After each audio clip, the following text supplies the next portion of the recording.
Salut tout le monde, j'espère que vous allez bien. Alors malheureusement il y a TikTok qui est en retard, alors résultat on va remettre TikTok, voilà. J'espère que vous allez bien, que vous avez passé une belle semaine. Alors attends, j'ai pas vu, il y a des commentaires qui commencent déjà. Voilà. Oui, j'ai mis cette musique. Bah oui, oui. Et elle reste dans la tête. C'est ça qui est terrible. J'espère que vous allez bien. Alors je vais juste vérifier si tout va bien en termes de son. N'hésitez pas à me faire vos retours en termes de son si jamais il y a des problèmes. Voilà. Le but, alors comme d'hab, on s'est mis une petite ambiance chill, en tout cas une petite ambiance chill particulièrement pour ceux qui sont sur YouTube et ceux qui sont sur Twitch. Pour ceux qui sont sur TikTok que je salue, vous avez normalement une meilleure qualité de micro que la semaine dernière, j'ai réussi à gérer un petit peu. Par contre, en termes de musique, on n'y est pas encore, hein, c'est pas encore bon. Peut-être que je vais y arriver plus tard, mais pour l'instant j'y suis pas. Voilà. Alors aujourd'hui, on va voir qui est Dieu. Catastrophe. Je veux dire, on commence déjà à se faire flipper parce que on va aborder une thématique qui, d'un point de vue philosophique, fait flipper tout le monde. Hein. Clairement, on n'est absolument pas sur quelque chose de serein comme thématique. Et pourtant, c'est quelque chose qui me tenait à cœur. Pour vous faire comprendre un petit peu ce par quoi on passe. Première séance, nous avons vu finalement de manière générale ce que c'était que la religion. Ensuite, on s'est dit, on va regarder ce qui concerne l'athéisme. Voilà. Ensuite, on a étudié ce que l'on pouvait appeler les démonstrations de l'existence de Dieu. Et aujourd'hui, on va voir qui est Dieu. Qui est Dieu, ce qu'est Dieu. Alors, ce qu'est Dieu d'un point de vue philosophique.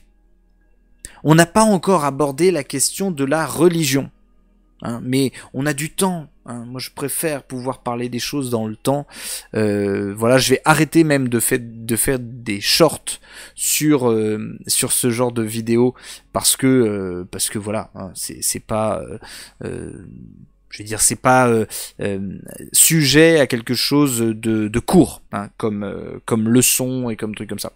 Donc justement, tout l'enjeu, c'est de prendre du temps. On n'est pas pressé, et donc on va être loin des attitudes de slogan et de tout ça. Alors, qui est Dieu? Alors, je vois qu'il y a des gens qui posent des questions, qui me demandent si finalement je suis en train de parler de Dieu parce que je pense que c'est la fin de l'humanité. Non, j'ai pas ce niveau de prophétisme, voilà, de prophétie. Je pense que on va rester très humble. Je crois que Dieu, la religion, c'est un sujet qui est très beau. Sur TikTok, sur plein de trucs en fait, hein, sur plein de réseaux sociaux, dès qu'on parle de Dieu et de religion, on commence à se dézinguer. On est très violents les uns par rapport aux autres, alors qu'en fait, on peut en parler de manière très sereine et très belle. Voilà. Et tout l'enjeu, c'est d'en parler d'un point de vue philosophique, c'est-à-dire indépendamment de l'opinion, indépendamment de, voilà, essayer de prendre du recul et d'être calme, d'être cool. Alors, qui est Dieu? Je pose la question, qui est Dieu? Qu'est-ce que c'est que Dieu? En fait, on va être obligé. Je vois qu'il y a des gens, oui, qui me disent que je donne beaucoup mon avis pendant mes cours. Évidemment que je vais vous donner mon avis, évidemment. C'est-à-dire que je vais pas me la jouer en vous disant non, je vais faire qu'une collection d'avis d'autres personnes. Non, je vous donne mon avis. Je vous donne mon avis, et puis après vous en faites ce que vous voulez. Vous êtes très intelligent, vous êtes capable en fait de prendre du recul par rapport à ce que je dis. Hein. C'est tout l'enjeu d'ailleurs. Hein. C'est de vous inviter à réfléchir. C'est absolument pas de prêcher un catéchisme ou quoi que ce soit d'autre. Hein. Donc allez-y, lancez-vous dans la réflexion et que mon avis soit l'occasion de vous nourrir aussi. Hein. Qu'est-ce que Dieu? Alors, le problème, d'un point de vue philosophique, c'est que on ne peut que partir des démonstrations préalables de l'existence de Dieu. La démonstration de l'existence de Dieu, on l'a vu, il y en avait plusieurs, il y avait des preuves un petit peu circulaires, ontologiques. Il y avait des preuves qui étaient très, je vais dire, pour moi, très probantes, hein, la question de la causalité. Remonter dans l'ordre des causes à l'infini, non pas d'un point de vue chronologique, mais d'un point de vue ontologique, eh bien ça, c'est une preuve. Voilà. Après, bon voilà, est-ce qu'on en a la rationalité? Pas forcément, mais en tout cas, si on la travaille, oui. La question métaphysique, et ensuite des approches plus intuitives, la beauté, l'ordre dans l'univers, et ainsi de suite, et ainsi de suite. C'est ce qu'on a vu au précédent live, je vous invite à le regarder, il est en rediffusion sur YouTube. La première chose que nous devons faire quand on travaille la question de qu'est-ce que Dieu, eh bien, c'est dire ce qu'il n'est pas. Ça, d'un point de vue philosophique, c'est très économique pour nous. C'est très très économique pour nous. Faut garder ça. Hein. Dire ce qu'il n'est pas. Alors, à nouveau une petite parenthèse, et après j'arrêterai d'en faire. Moi, j'ai un modérateur, mais il est peut-être pas là hein, pour les chats. Ne vous en faites pas. Je vous invite à ne pas réagir aux commentaires un peu troll, un peu haineux, un peu ce genre de choses. D'accord ? On est là cool, on est là chill, on est là bien. Alors allez-y, c'est-à-dire que on est sur un bon mood, d'accord ? Donc ça sert à rien d'en faire une soirée un peu pénible. Résultat, si vous voyez qu'il y a des gens qui pètent des câbles et qui ont qu'une envie, c'est de vomir leur bile parce qu'ils sont vénères par ailleurs, peut-être qu'ils ont passé une sale journée, peut-être qu'ils ont été blessés, peut-être qu'ils ont été tout ce que vous voulez, et ben on les laisse tranquilles et puis ça sert à rien de réagir. D'accord ? Voilà, c'est la petite consigne pour les lives. Comme je sais que le sujet est sensible, justement, bah voilà, il faut prendre du recul et voilà. On ferme la parenthèse. Donc on peut ne parler de Dieu que à la négative. C'est-à-dire, dans un premier temps, c'est-à-dire que de manière très humble, hein, il va falloir dire qu'est-ce que c'est que Dieu, d'abord en disant ce qu'il n'est pas. Alors qu'est-ce qu'il n'est pas ? Premièrement, Dieu, selon les démonstrations qu'on a vues, n'appartient pas au genre matériel. Dieu ne fait pas partie des choses matérielles. Alors déjà, bon, ça casse pas trois pattes à un canard de dire ça, mais quand même, c'est important. Pourquoi Dieu n'est pas matériel ? On l'a vu la dernière fois, c'est-à-dire que la matière admet une certaine détermination. Dieu étant finalement celui qu'on appelle Dieu, hein, c'est l'entité par laquelle les choses eh bien ont leur mouvement et finalement ont leur nature, eh bien dans ces cas-là, il ne peut pas appartenir au genre matériel. Il est en dehors de ce genre-là. Comme il n'est pas matériel, ça veut dire que il n'est pas sensible. On peut pas le voir, on peut pas l'entendre, on peut pas le goûter, on peut pas le toucher, on peut pas l'imaginer, hein, parce que ça fait partie des sens. On peut pas se le représenter, on peut pas s'en souvenir à proprement parler. Bref, on ne peut pas avoir Dieu comme objet de connaissance sensible.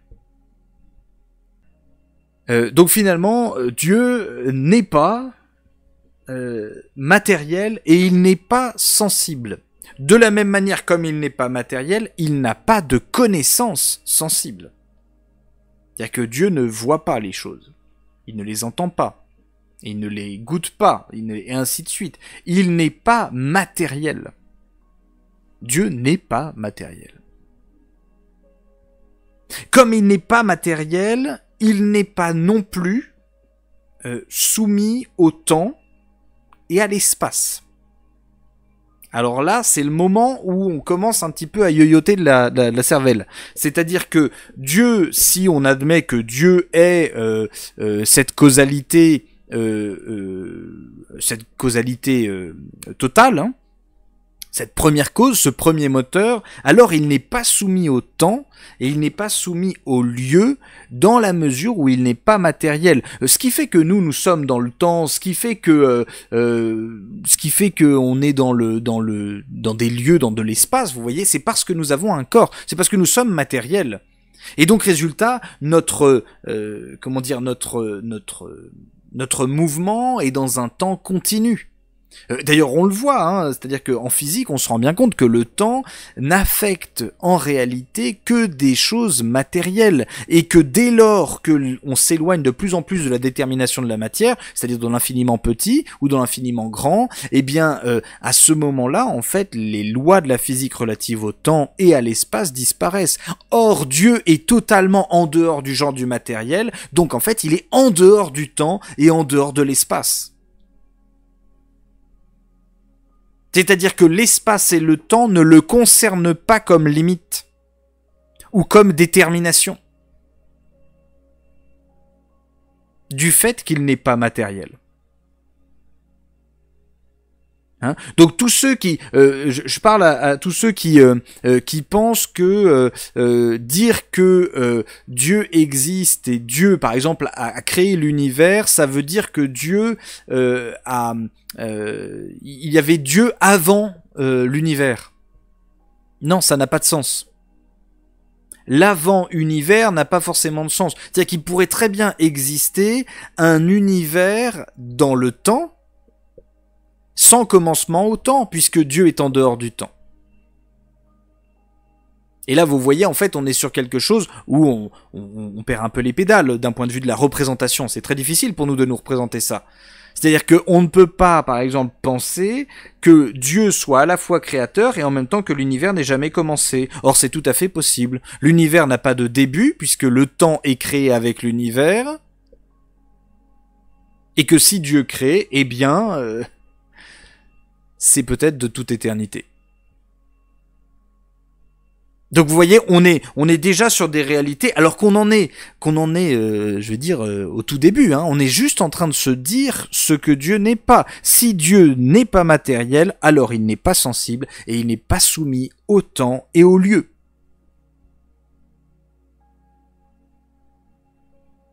Autre chose, si Dieu n'est pas matériel, il n'agit pas par contact avec les choses.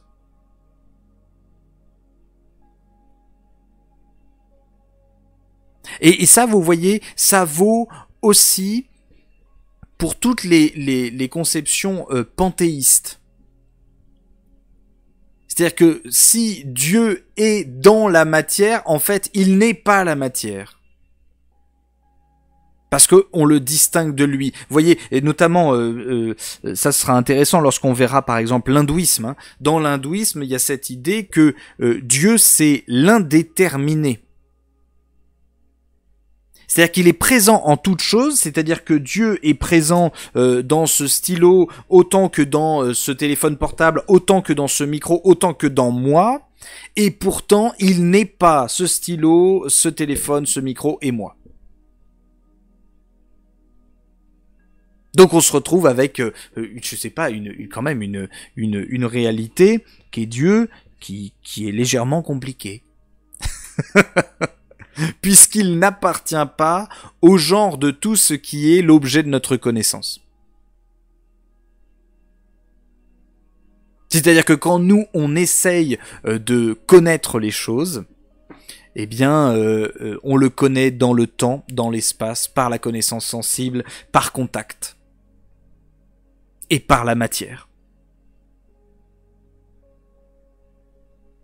Donc ça veut dire que Dieu, relativement à notre faculté de connaissance, il nous est très obscur, très inconnu en fait. Très inconnu.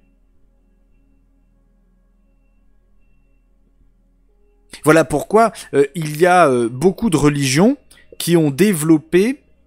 Et on verra quand on verra les religions. Là, pour l'instant, on est en philo, hein. Juste la philo. Mais les religions, quand on les regarde, il y a tout un volet, à chaque fois, dans chacune des religions, sur ce qu'on appelle de la théologie négative. Dieu est le tout autre. à la fois le plus intime et le plus éloigné, à la fois le plus... et ainsi de suite. Vous le retrouvez partout dans toutes les religions. Toutes les religions, attention, toutes les religions monothéistes. Dans les religions polythéistes, monothéistes transcendantes. Dans les religions polythéistes, on va le voir, la question de la divinité, elle sera différente. D'accord ? Alors, si Dieu n'est pas matériel, qu'est-ce qu'est Dieu ? Qui est-il ? Qui est-il d'un point de vue philosophique ? Et alors là, il y a plusieurs possibilités, plusieurs catégories en fait philosophiques par lesquelles on va voir le divin. La première chose, c'est de dire que Dieu, puisqu'il n'est pas matériel, il serait une entité supérieure, immatérielle.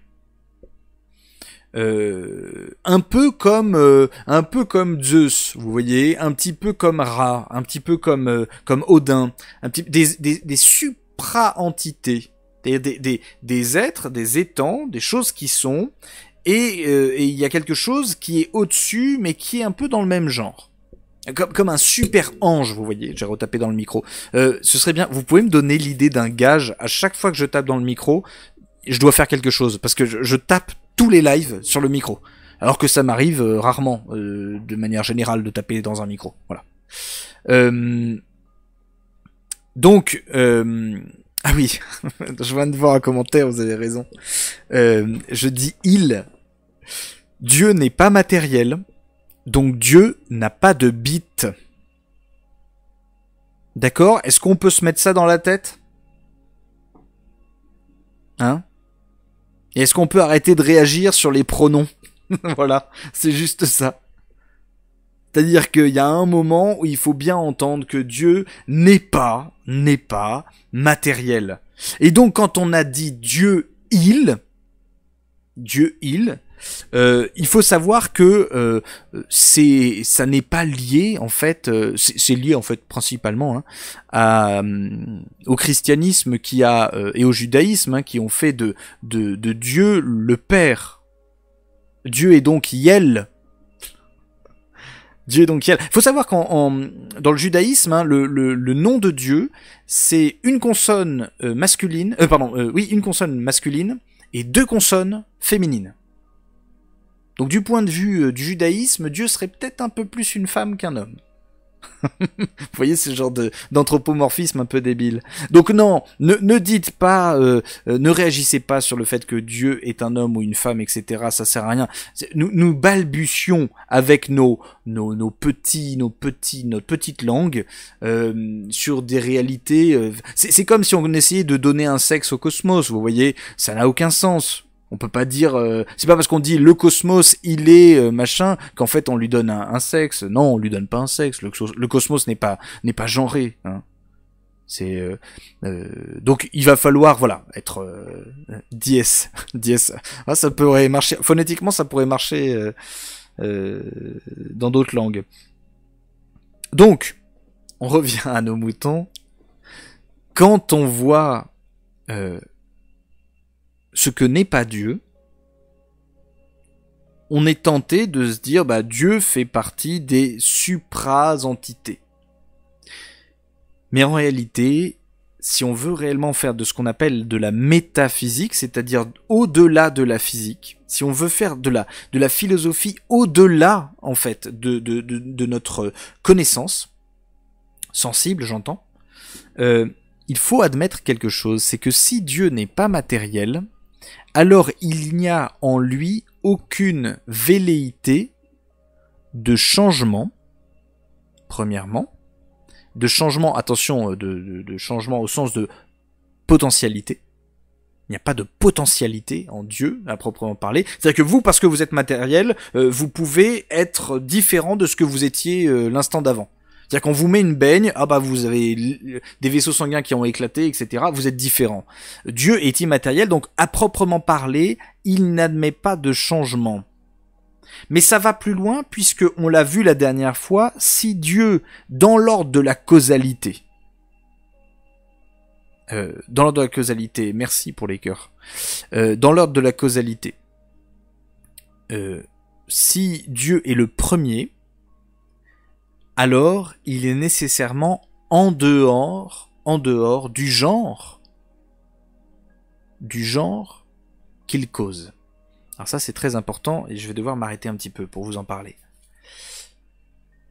Dieu, s'il cause les choses, il ne peut pas être le premier à être dans la chaîne causale comme un effet. C'est-à-dire que Dieu cause dans la mesure où il est en dehors de toutes les choses qui sont. Alors ça va être compliqué. Vous voyez, quand on dit que Dieu est premier dans l'ordre de la causalité, en fait, il est premier dans l'ordre de la causalité du point de vue de l'existence. Il fait que toutes les choses peuvent être. Si jamais Dieu est quelque chose qui est, alors il a besoin d'une autre cause pour lui donner l'être. Il faut donc que Dieu ne soit pas quelque chose qui est, mais il faut qu'il soit l'être. Je vous donne un autre exemple, pour que vous compreniez plus simplement. Le feu. Le feu chauffe. Il n'est pas quelque chose que l'on réchauffe. Vous voyez, le feu, il n'est pas quelque chose que l'on va chauffer. Vous n'allez pas, augmenter la chaleur du feu par du feu.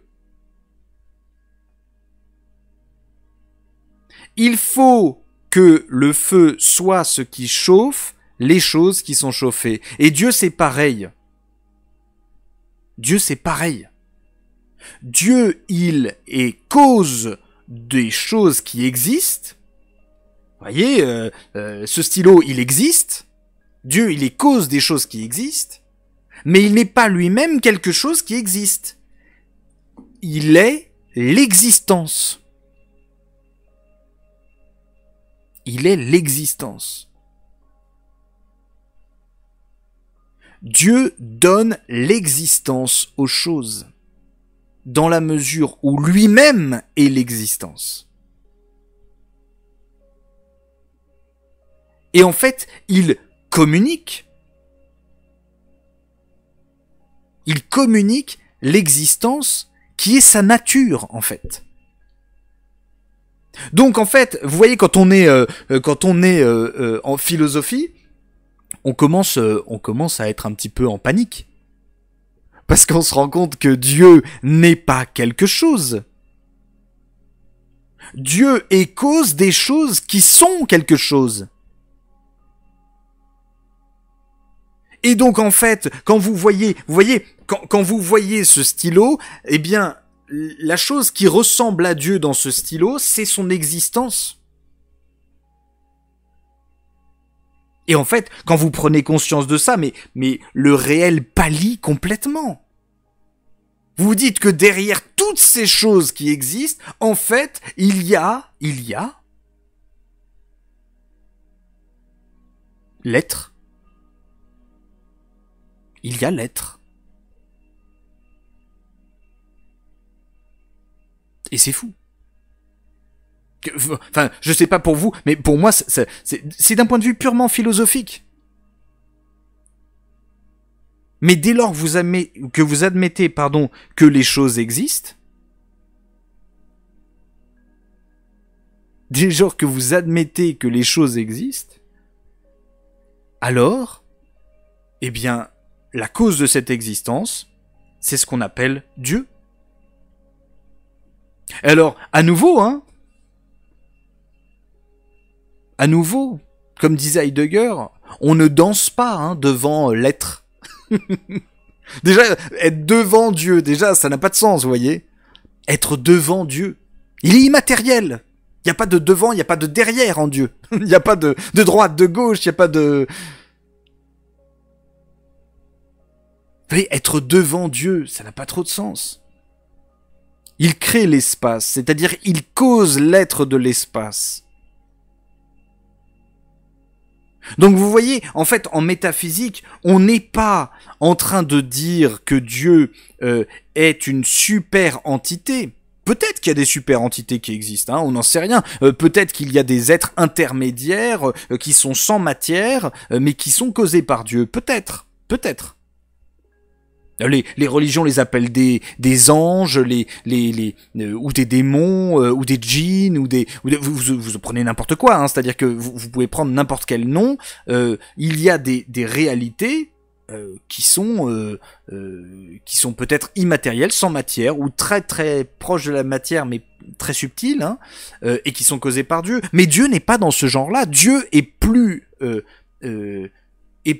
en dehors de ces choses-là. Vous voyez, on balbutie, hein, c'est très difficile de parler. Hein. Il y aura un temps, hein, pour les questions à la fin. Ne vous en faites pas. Hein. Donc, si vraiment il y a des questions qui vous tiennent à cœur, à la fin, on prendra un temps pour y répondre. D'accord ? Donc, Dieu est l'être. Il n'est pas quelque chose qui est. Il est l'être. Vous comprenez que quand il y a certaines religions qui vous parlent du fait que Dieu se révèle à l'homme, ça fait paniquer tout le monde. Hein. L'être qui se révèle aux autres. L'être qui se révèle à des choses qui sont. Et alors vous voyez, moi ça me... Alors, d'un point de vue très philosophique, hein, là on est... Quand j'ai lu un texte religieux qui s'appelle l'Exode, qui est dans la Torah, où en fait vous avez Moïse qui a buté un soldat égyptien, un garde égyptien, enfin bon bref, il a buté quelqu'un, et il se barre dans le désert, en panique, etc. Et puis il trouve une famille là-bas, et il s'y installe, il est tranquille, etc. Et un jour, il se balade dans le désert, il fait paître ses brebis. Ça m'a toujours fait marrer, moi, le fait de me dire qu'on faisait paître des brebis dans un désert. Mais bon, passons, on s'en fout, c'est pas important, c'est un détail, voilà. Juste, enfin moi ne prenez absolument pas mes blagues et mes trucs comme ça comme de l'irrespect, comme du non-respect. Je respecte infiniment la question religieuse. Hein. Moi, ça me permet... Je suis irrévérencieux un petit peu avec tout le monde. Hein. C'est-à-dire, vous mettez un président de la République... moi je l'imagine avec une grosse gastro et c'est bon, je suis tranquille, c'est un homme comme les autres. La question de la religion, c'est pareil, hein, je suis irrévérencieux avec, il faut rire, hein, voilà, c'est pas grave. Je respecte par contre infiniment ce sentiment religieux parce que je trouve que ça touche à quelque chose de qui dépasse l'homme, donc c'est forcément beau. Donc je reprends, il se balade. Il se balade et puis là, il paume une brebis, donc il va la chercher parce que c'est un peu compliqué. Moïse paume une brebis et il tombe sur un buisson qui crame. Alors il se dit c'est normal, hein, dans un désert des choses qui crament, on peut imaginer que c'est à peu près logique. Le seul problème c'est que quand il est un peu attentif, il se rend compte que ça crame, mais le buisson reste vert. C'est-à-dire que le buisson est en train de cramer, mais il reste vert, c'est-à-dire il n'y a pas de symptômes. Donc on se dit mais qu'est-ce que c'est que ce truc, voilà. Il se ramène, je vous passe le truc parce qu'il entend une voix qui lui demande de retirer ses pompes, bref il retire ses pompes, etc. Moi il y a un moment qui me fait dire attends. Moïse commence à lui dire à un moment, est-ce que tu veux bien me dire ton nom? Parce que moi, quand je vais me ramener devant mon peuple que je dois virer d'Égypte, on en reparlera plus tard, eh bien, il faudra que je leur dise quitter.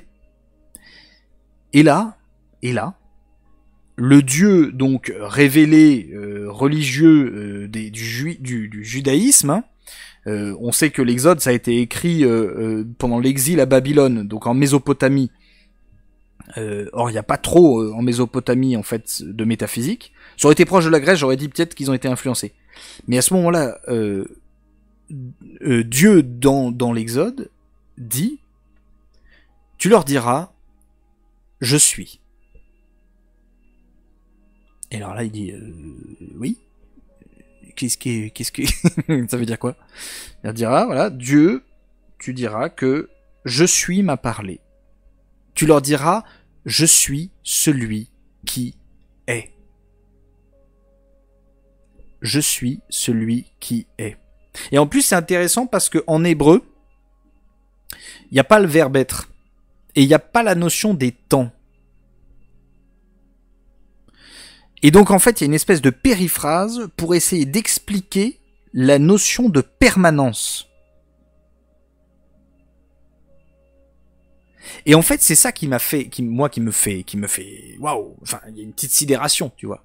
C'est-à-dire qu'on a une phrase au milieu d'un conte, au milieu d'une histoire, voilà, au milieu d'une histoire qui nous est racontée, on a un moment, une insertion métaphysique d'une profondeur absolument capitale. Et on se rend bien compte que si Dieu devait parler à quelqu'un de qui il ne pourrait pas dire autre chose que ça. Vous voyez, si on se retrouvait en présence de Dieu et que Dieu se mettait à notre niveau en exprimant les choses par des concepts, par des machins, eh bien en fait, Dieu ne pourrait pas parler autrement. Il dirait, je suis celui qui est. Et beaucoup se sont revendiqués de ça. Vous voyez Jésus qui dit devant d'autres personnes, avant qu'Abraham fût, je suis. Et ben, dis donc, il fallait avoir de sacrés baloches pour le sortir, ça. Mais oui. Et on y reviendra quand on étudiera justement les religions monothéistes. C'est ça qui va être intéressant. C'est de voir en fait la question, philosophique, et en même temps les lieux où la philosophie dit bah là c'est compliqué, et donc il va falloir passer à des choses de l'acte de foi, de ce genre de trucs. Alors justement, une fois qu'on a dit ça, donc Dieu est. Oui, vous admettrez que j'ai dû prendre des notes parce que c'est compliqué. Voilà, petite citation de Art de Yasmine Areza, mais en même temps, voilà, c'est un petit peu chaud. Voilà. Alors, il y a des caractéristiques maintenant en philosophie. On va maintenant qu'on a dit que Dieu est l'être, Dieu est, il va falloir faire découler de ça deux caractéristiques, enfin oh, j'ai tapé le micro, pardon. De types de caractéristiques de Dieu. Vous avez ce qu'on appelle en philo les caractéristiques ou les qualités antitatives. E-N-T-A-T-I-V-E. Antitative, c'est-à-dire qui désigne l'être de Dieu. Et vous avez des caractéristiques dites opératives qui désignent l'action de Dieu. Vous voyez, on est obligé de distinguer ces choses-là, quand bien même en Dieu, vu qu'il est l'être, il n'y a pas de distinction. Ce micro n'est pas à la bonne place, c'est sûr. Alors j'ai remarqué un truc, pour un petit peu désamorcer, quand je fais ça, vous entendez une super note. Voilà. Voilà, c'était la petite récréation. Donc, vous voyez, on a les antitatifs qui désignent ce qu'est Dieu, on a les opératifs qui désignent comment Dieu agit. Alors, comment Dieu agit, on le verra après ce que Dieu est. Donc on va commencer par les antitatifs. Alors, premièrement, Dieu est immobile. Immobile. C'est-à-dire qu'il n'est pas une montagne qu'on a du mal à bouger, il est en dehors du genre du mobile. Du fait qu'il n'est pas matériel, hein, à nouveau on fait dérouler ce genre de choses, mais c'est important de dire ça. Dieu n'est pas mobile, il ne bouge pas à proprement parler.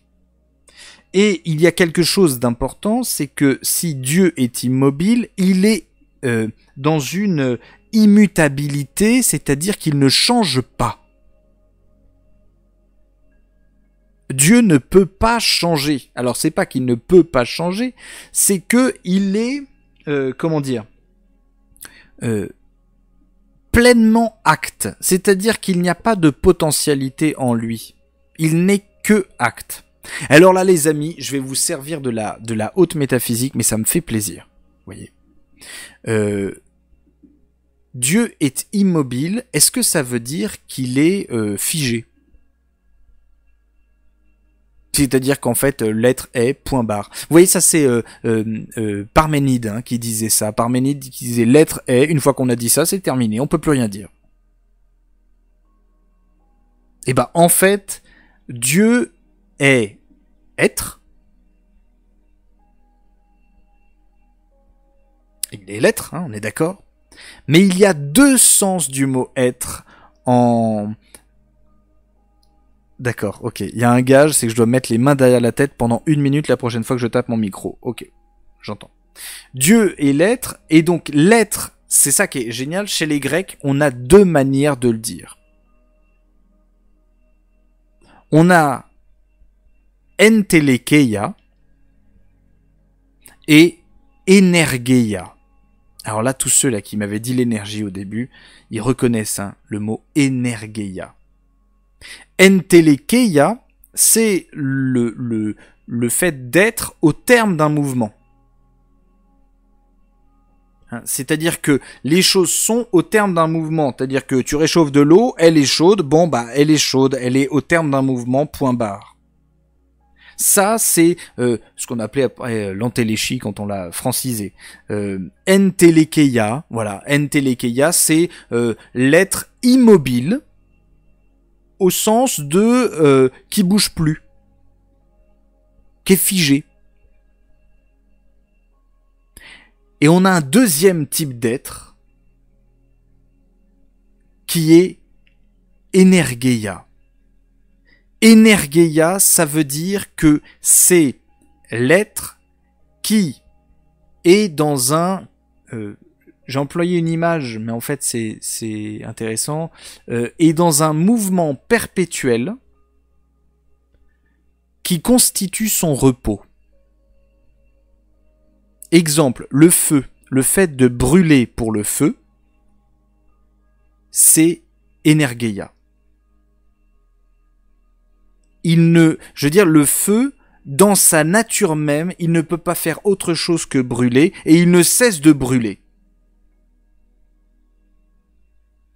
Et donc quand on dit energeia, que Dieu est energeia, eh bien nous disons bien que Dieu ne bouge plus, le feu ne peut pas cesser de brûler, sinon il cesse d'être du feu, en fait. Il disparaît. Et pour autant, donc il ne change pas, à proprement parler. Et pour autant, il agit constamment, par sa nature. Eh bien, Dieu dans l'être, c'est exactement la même chose. Dieu ne change pas, il reste, lui-même. Mais son être n'est qu'un débordement d'activité. Un débordement d'activité dont on n'a absolument aucune appréhension. Hein. C'est-à-dire c'est quelque chose qui nous dépasse complètement. Et oui, je vois certains qui disent oui, nous aussi, nous avons une dimension entelekeia et une dimension energeia. Mais Dieu, dans la mesure où il n'est pas quelque chose qui est, mais qu'il est l'être, alors Dieu est dans une, puissance d'être absolument dingue. Il est dans une énergie absolument dingue. Et je vois qu'il y a des gens qui disent donc il meurt pas. Bah non, Dieu ne meurt pas. Dieu il est pas matériel. La mort étant une altération matérielle, bon bah il ne meurt pas, Dieu, ça c'est évident. Mais Dieu ne peut pas cesser d'être, sinon il cesserait d'être lui-même. C'est-à-dire que c'est impossible. Il est l'être.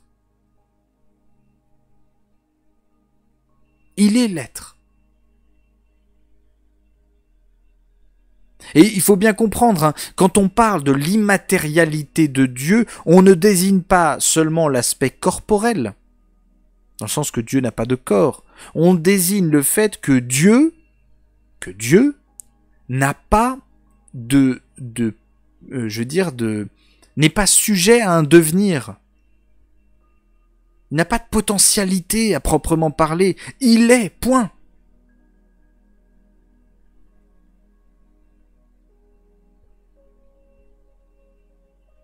Et l'énergéia qu'est Dieu, en fait, irrigue tout. Dans la mesure où toutes les choses sont. Et vous voyez, c'est ça qui est intéressant, c'est que toutes les personnes qui ont dans les religions une intuition de l'immanence de Dieu, c'est-à-dire que Dieu est présent dans toutes les choses, c'est intéressant parce que en fait, Dieu évidemment n'est pas le stylo que je vous ai montré tout à l'heure, il n'est pas le portable que je vous ai montré tout à l'heure, mais si le portable existe, ça veut dire que Dieu est bien présent à ce portable. Et donc l'énergéia qu'est Dieu est bien présent dans ce portable.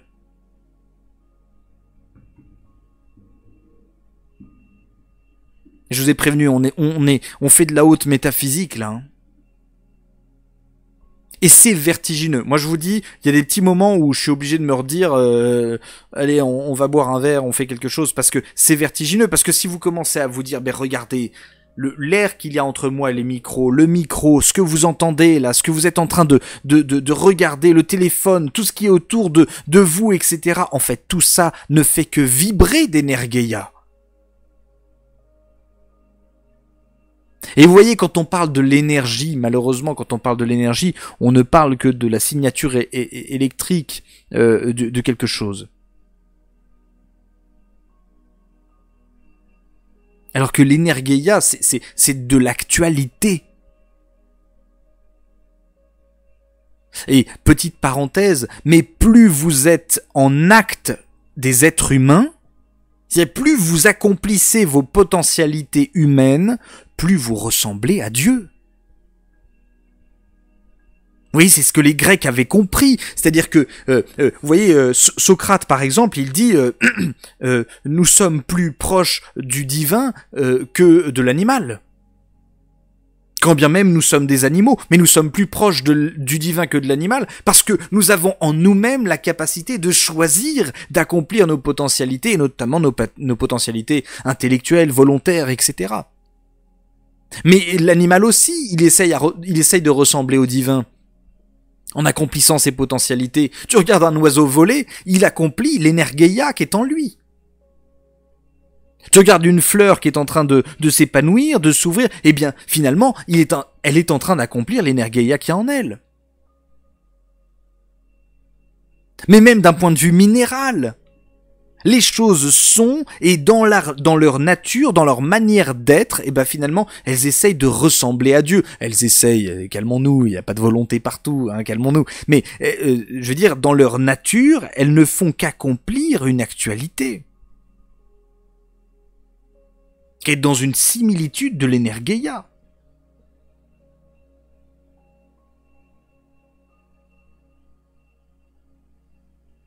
Donc, quand on parle de l'immutabilité de Dieu, de son caractère immobile, eh ben en fait, on ne fait que parler de l'énergéia qu'est Dieu, de l'acte qu'est Dieu.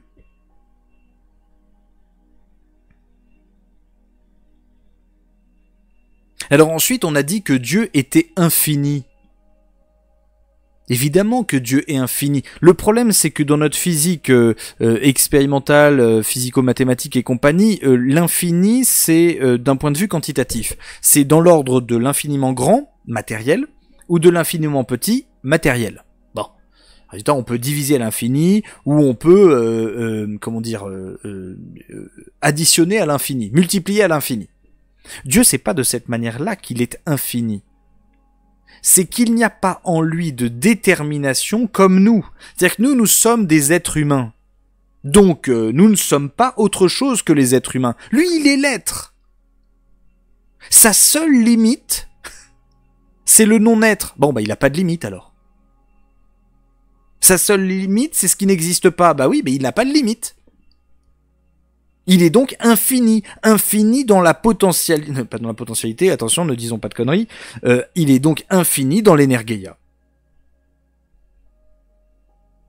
Il n'y a rien de fini en lui. Parce que le rien à proprement parler n'existe que dans la mesure où on le pense. Vous voyez, vous prenez une pomme, vous croquez dedans, le manque qu'il y a dans la pomme, ça n'est rien. Et ça n'existe que dans la mesure où vous le pensez. Donc imaginez bien que pour Dieu, il n'est pas question de penser ce qui n'est pas Dieu. En Dieu, finalement, il y a une infinité. Une infinité d'actualité.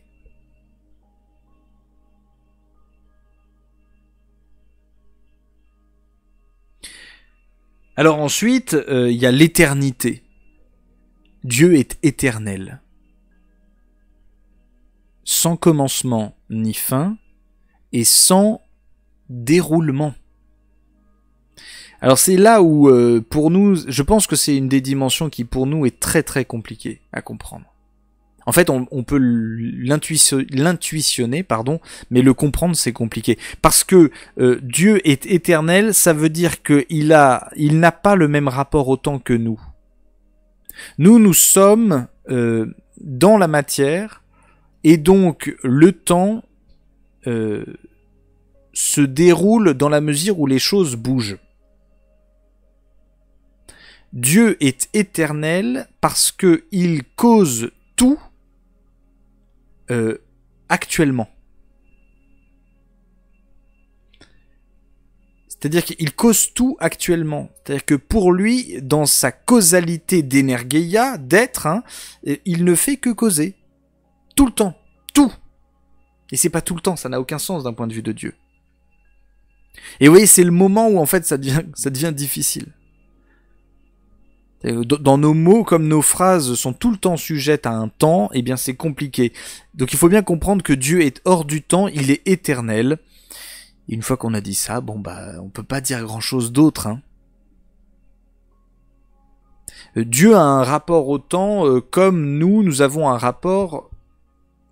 Par exemple, la dimension qui est le temps, Dieu a le même rapport au temps que nous avons par rapport aux deux dimensions.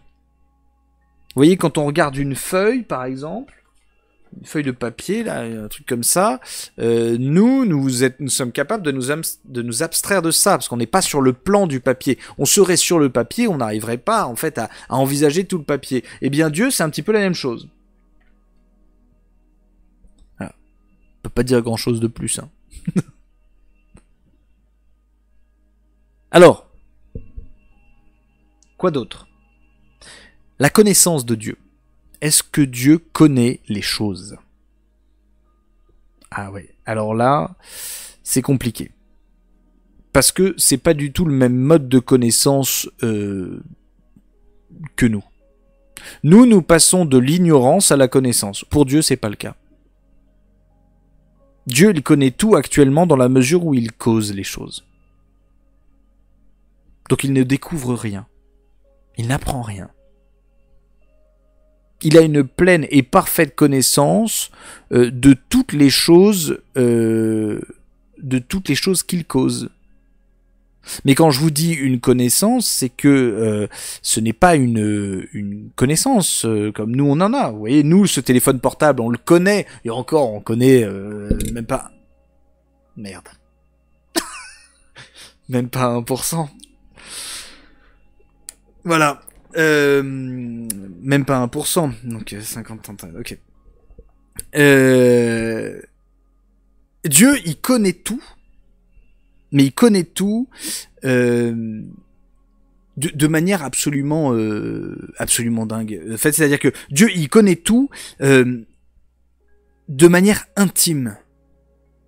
Chacune des particules, chacune de tout ça, il les connaît. Il les connaît. Et donc ça, bah je veux dire, c'est une connaissance que l'on ne peut pas avoir. Et surtout, comme nous, on est obligé de diviser les choses pour les connaître, lui, il les connaît dans l'unité. Alors, c'est absolument dingue, ça. Absolument dingue. Alors maintenant, vous voyez, là, on a vu tout ce qui était entitatif. On peut pas dire grand-chose de plus de Dieu d'un point de vue philosophique. Sur ce qu'est Dieu. Quoique, mais on va y venir, justement. Ça va mieux. Donc on passe maintenant aux opératifs.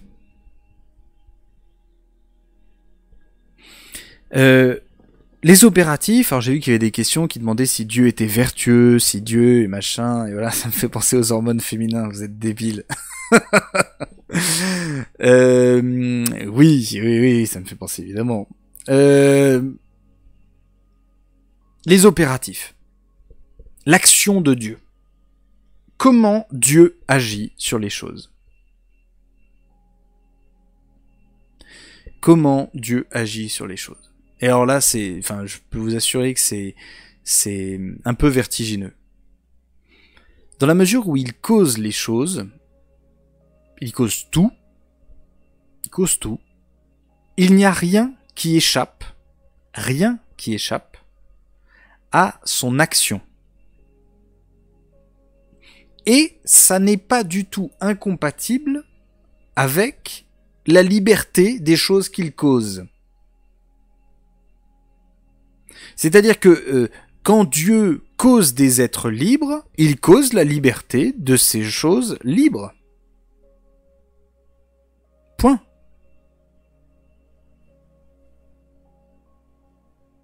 Et il leur laisse cette pleine liberté. Mais il n'y a aucun acte libre qui échappe à sa causalité.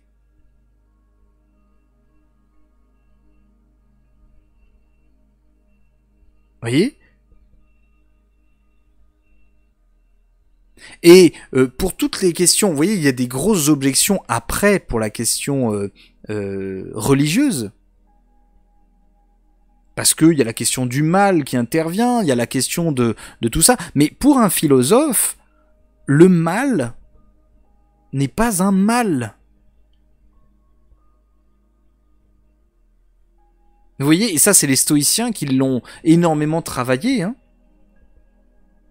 C'est-à-dire que si nous sommes capables d'avoir des maladies, c'est parce que nous sommes matériels, que nous ne sommes pas des dieux. Et comme nous ne sommes pas des dieux, eh ben nous devons accepter le fait que nous pouvons être malades, que nous pouvons mourir, que des enfants puissent mourir. Il faut l'accepter.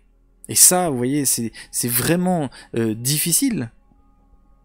Parce qu'il y a en l'homme un désir d'autre chose, quoi.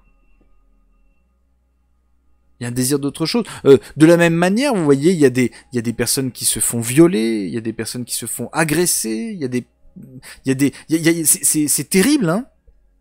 Il y a des guerres, on le voit en ce moment, il y a des guerres. Il y a des gens cons qui se battent pour des choses débiles. Eh ben oui, mais Dieu cause cela. Et il a laissé à l'homme, il a laissé à l'homme des choses comme ça. Il y a des capacités. Il a laissé à l'homme la capacité d'être libre, et ça fait partie d'une perfection que l'homme peut user ou ne pas user. Voilà. Il y a des tremblements de terre, bah oui, il y a des tremblements de terre, c'est lié à la tectonique des plaques, c'est une très bonne chose la tectonique des plaques. Malheureusement, il y a certaines populations qui sont dedans, bah oui, mais... C'est comme ça, nous ne sommes pas Dieu, nous sommes des êtres humains, nous sommes des êtres vivants. Je sais pas si vous avez vu, mais je sais pas si vous avez déjà observé un chat qui joue avec un oiseau qui est à demi-mort. On se dit, mais c'est abominable. Ou une araignée, vous savez, qui enroule un insecte dans une toile. On se dit, mais qu'est-ce que c'est que ce truc? Ben oui, mais non, mais Dieu cause ça. Et donc, Dieu, puisqu'il il agit sur toutes ces choses, eh bien on va parler du fait que Dieu est provident. À nouveau, c'est chez les stoïciens ça. Il est provident.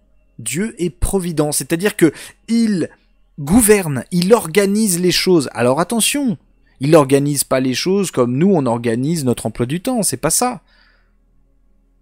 C'est que Dieu cause les choses, et qu'il n'y a rien dans tout ce qu'il cause qui l'empêche de causer ce qu'il veut causer. Vu que c'est lui qui cause ce qu'il a envie de causer, eh ben il cause.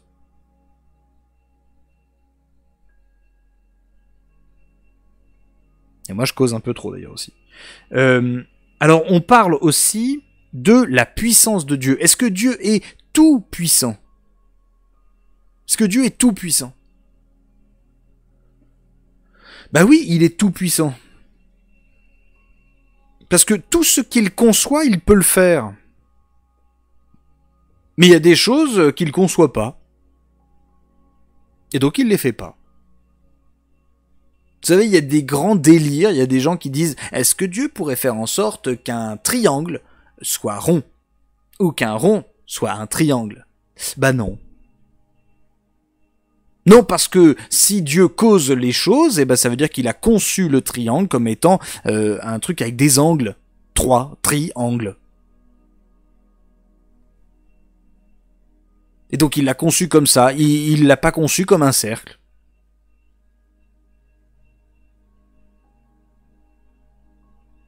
Donc vous vous rendez bien compte que quand on parle de la toute-puissance de Dieu, Dieu peut tout faire de ce qu'il conçoit.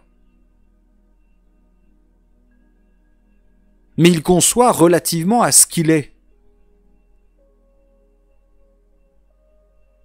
Donc ça sert à rien d'essayer de lui donner des défis en disant est-ce que tu pourrais faire en sorte d'un truc qui n'est pas possible?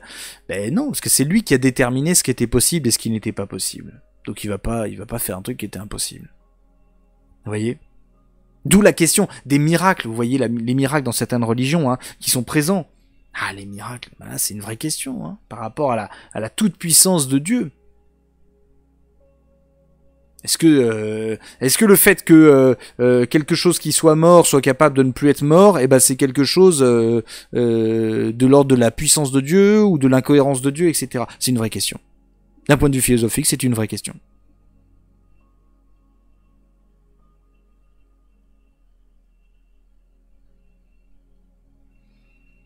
Alors ensuite, et je voulais terminer par ça, parce que là, on est proche de l'heure de live là, même un peu plus. Je voulais terminer par ça. Aristote dit quelque chose d'hyper étonnant quand il parle de Dieu. Il dit que Dieu, c'est la joie. Et en fait, pour Aristote, ce n'est pas la question émotionnelle de la joie, c'est bien plus, mais bien plus grand que ça. C'est que Dieu est dans une délectation de par le fait qu'il est et qu'il cause l'être. Vous voyez, le feu, on pourrait imaginer que le feu, plus le feu est feu, plus il est dans une délectation. Plus dans une délectation de ce qu'il est. Eh bien, Dieu, il est l'être et il est dans une délectation de cet être. Et comme il est dans une délectation de cet être, eh bien, il est dans une joie monumentale. Aristote même parlera et dira que Dieu, c'est la jouissance de la jouissance. Parce qu'il est dans une telle... Et vous voyez, c'est de ce genre de choses dont on parle quand on parle de la perfection. Quand on dit que les hommes doivent être parfaits, que Dieu est parfait. Mais Dieu est parfait pourquoi? Parce qu'il est pleinement ce qu'il est. Être parfait, c'est être parfaitement ce que nous sommes. C'est qu'il ne nous manque rien. Il ne nous manque rien. Et donc Dieu est dans une telle délectation de lui-même que, en fait, lorsqu'il cause, c'est un débordement. C'est-à-dire que, imaginez-vous, je peux très bien dire que Dieu est dans une jouissance de causer ce téléphone portable. Dieu est dans une jouissance de causer les choses. Dans une parfaite jouissance. Il y a, dans un registre religieux, certains parleront de la béatitude. Certains parleront, alors, le nirvana c'est autre chose, mais voilà, de cette idée de, je veux dire, complète perfection. Donc Dieu, quand il cause, il n'est pas dans, je vais dire, une nécessité. Il ne cause pas les choses par nécessité. Il n'a pas besoin des choses. Les choses sont tellement imparfaites, il n'a pas besoin des choses. Ce qu'il veut, c'est que toutes les choses qu'il cause participent à l'énergeia qu'il est. Et que cette participation cause la joie. Plus vous serez homme, plus vous serez en conformité avec votre nature et avec l'énergeia qui la supporte, plus vous serez dans une joie véritable. Vous serez dans une joie véritable. Un oiseau dans une cage, eh bien finalement vous le tordez. Quand en fait on est dans une je vais dire dans une attitude par rapport à la nature, hein, qui est autour de nous, de domination, de maîtrise, de détérioration, de violence, c'est-à-dire quand on fait faire à la nature le contraire de ce à quoi elle aimerait aller, c'est-à-dire une violence, ça peut être simplement je jette le portable en l'air, bon, sa nature voudrait qu'il tombe, voilà, mais il y a des violences qui sont bien plus grandes que celle-là, hein, évidemment, mais vous voyez, à chaque fois qu'on est dans une violence, eh bien en fait on atténue une joie. Vous voyez, depuis que je suis à la campagne, moi, il y a quelque chose qui me frappe, c'est que tous les matins et tous les soirs, au moment où le soleil se lève et au moment où le soleil se couche, les oiseaux chantent. Donc je reviens sur ce que je vous ai dit. Donc à chaque fois, moi, que j'entends les oiseaux qui chantent, le matin et le soir, je ne cesse de me dire, mais c'est pas possible. Les oiseaux chantent et donc ils sont semblables, hein, semblables à ce que Dieu a voulu pour eux. Voilà. Donc là, c'était pour parler de la joie de Dieu. Je pense que nous avons balayé beaucoup de choses de ce que nous pouvons dire quand nous sommes avec des questions philosophiques sur Dieu. Nous allons aborder, à partir de la semaine prochaine, je crois que c'est la semaine prochaine, la question des religions. Et on va passer en revue les religions monothéistes, les religions polythéistes, les religions antiques, les religions contemporaines, etc. pour essayer de comprendre qu'est-ce que c'est que ce phénomène religieux et quelles vont être nos questions philosophiques que nous allons pouvoir poser aux religieux. Voilà, je vous remercie beaucoup d'avoir suivi, en tout cas, ce live. Bon, écoutez, si vous avez des questions, n'hésitez pas à les mettre en commentaire et tout ça. À nouveau, je suis désolé pour les problèmes techniques. J'essaierai de faire en sorte que d'arranger un petit peu le truc. Je vais voir comment je peux empêcher la surchauffe. Et puis, je vous souhaite une très très bonne soirée. On se donne rendez-vous. Alors, attendez que je regarde parce que clairement... voilà, je suis toujours un peu en galère. Le prochain cours, il aura lieu donc la semaine prochaine, je pense vraisemblablement jeudi prochain. Voilà, pas lundi. Voilà, ouais, jeudi prochain. Pour donc le 16, a priori. Le 16 novembre. Voilà. Je vous remercie beaucoup d'avoir suivi. Je vous souhaite une très bonne soirée et puis à bientôt tout le monde. Tu peux t'abonner, tu peux t'abonner, tu peux t'abonner. Tu veux lâcher un j'aime, laisse-toi aller, donner ton avis, bah tu peux commenter, rejoindre une belle communauté. Y'a qu'une chose à faire, bah tu peux t'abonner, tu peux t'abonner.